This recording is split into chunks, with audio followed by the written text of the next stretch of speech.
श्री स्वामी समर्थ. जयशंकर. आपल्या आयुष्यात गुरु हा असावा, कारण आपल्या आयुष्यात जर गुरु असेल तर आपल्या दशा झालेल्या आयुष्याला दिशा दाखवणारे ते आपले गुरु असतात. आणि खरंच आपल्या आयुष्याला एक खूप छान दिशा हे आपले गुरुच दाखवतात. आपल्या आयुष्याला वळण आपले गुरुच लावतात. 10 जुलैला गुरुपौर्णिमा आहे आणि साहजिकच आपण सर्व स्वामी भक्त 21 दिवसांची स्वामींची सेवा करत असतो. या दिवशी म्हणजेच 10 जुलैला जी गुरुपौर्णिमा आहे त्याची सेवा 20 जूनपासून आपण चालू करतो. या 21 दिवसामध्ये आपल्याला स्वामींची कुठली सेवा करायची आहे तर स्वामींचं प्रभावी असतं स्वामींचं स्वामी चरित्र सारामृत या ग्रंथाचं पारायण करायचं. या ग्रंथाचं पारायण रोज एक पाठ याप्रमाणे 21 पारायणं स्वामींच्या सारामृताची करायची आहे.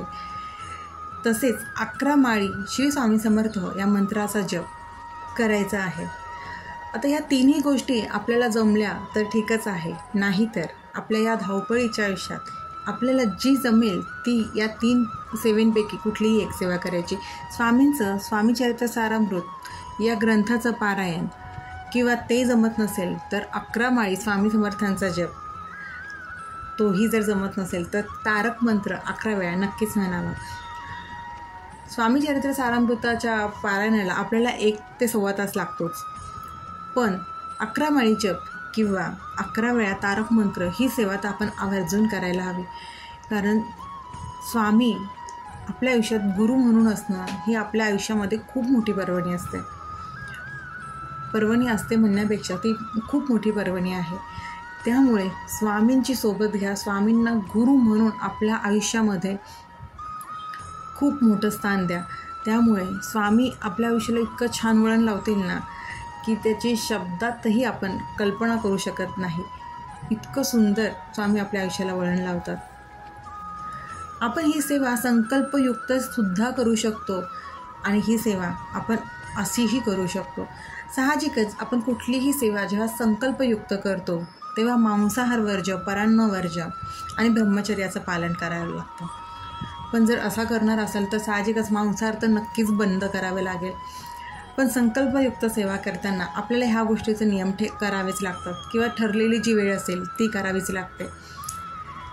आता राहिला प्रश्न असा की बऱ्याचशा स्त्रिया या नोकरीवर जातात, घरातलं आवरून बाहेरचं आवरून परत घरात येऊन नाही वेळ मिळत.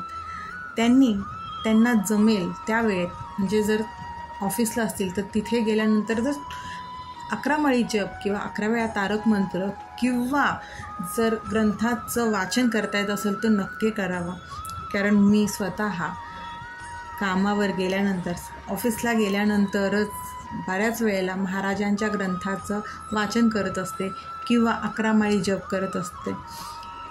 सेवा करणं महत्त्वाचं, सेवेचा भाव महत्त्वाचा. वेळ नाही हे कारण न सांगता आपल्याला जमेल त्या वेळेला आपण महाराजांची सेवा करायची, एवढंच फक्त आपण आपल्या डोक्यात ठेवायला हवं. कारण स्वामी हा नेहमी आपल्या मनाचा भाव बघत असतात. कुठलाही डामडौल न करता फक्त स्वामींचं नाव करा, स्वामींचं नाव घ्या आणि आपल्याला जमेल त्या वेळेत महाराजांची सेवा नक्की करा. जे शंकर भक्त असतील, जे शंकर महाराजांचे भक्त असतील त्यांनी आवर्जून शंकर गीतेचं पारायण नक्कीच करावं. इतकं सुंदर अनुभव येतो शंकर गीतेच्या पारायणाला. ज्या वेळेला आपण शंकर महाराजांना बसायला पाठ देत असतो त्यावेळेला तिथे महाराज साक्षात असल्याचा अनुभव बऱ्याच भक्तांना आलेला आहे. कुठल्या ना कुठल्या रूपात, कुठल्या ना कुठल्या स्वरूपात म्हणू शकतो. किंवा ज्या वेळेला जर तुम्ही पारायण करत असाल ना त्यावेळेला अचानक खिचडीचा वास येणं किंवा कांदाभजीचा वास येणं किंवा मग कधीतरी सिगारेटचा वास येणं अशा गोष्टी अनुभवायला येतात.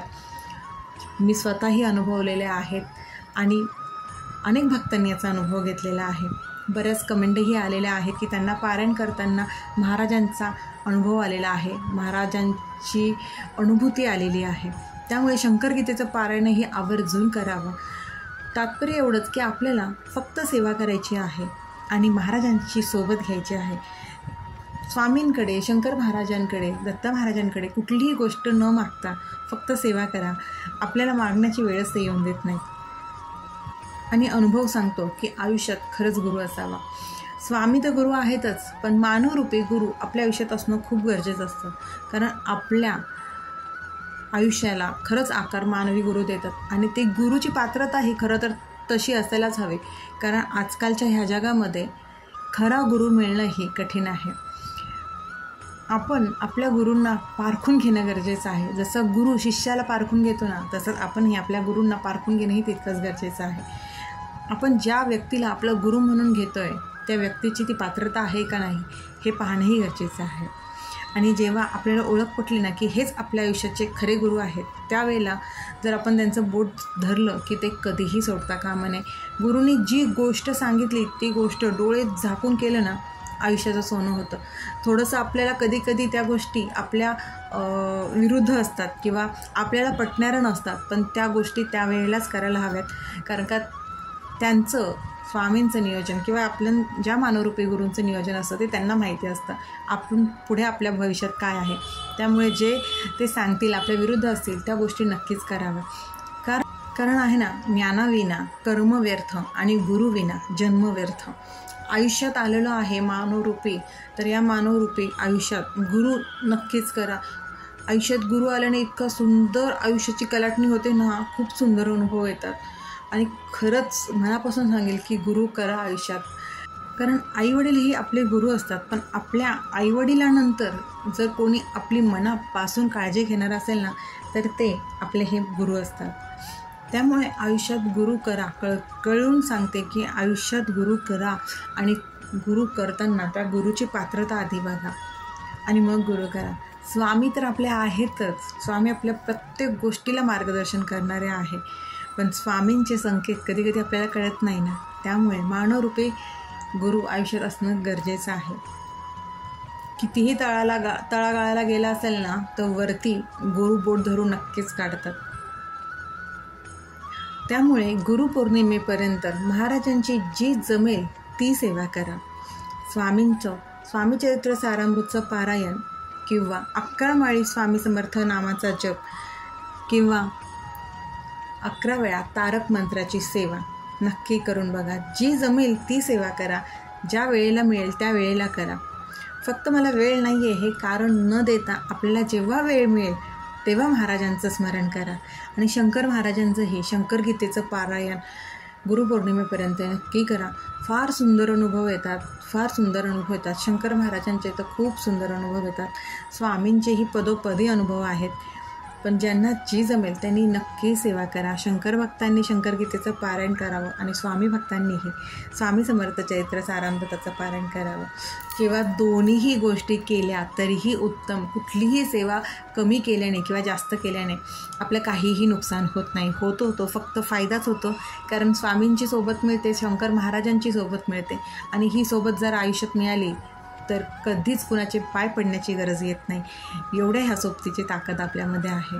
त्यामुळे फक्त स्वामींची सोबत शंकर महाराजांची सोबत मागा आणि आयुष्यात गुरु करण्याचा अनुभव बघा. खूप सुंदर अनुभव येते. त्यामुळे गुरुपौर्णिमेपर्यंत जी जमेल ती सेवा करता येईल ती करा आणि गुरूंचा आशीर्वाद प्राप्त करून घ्या.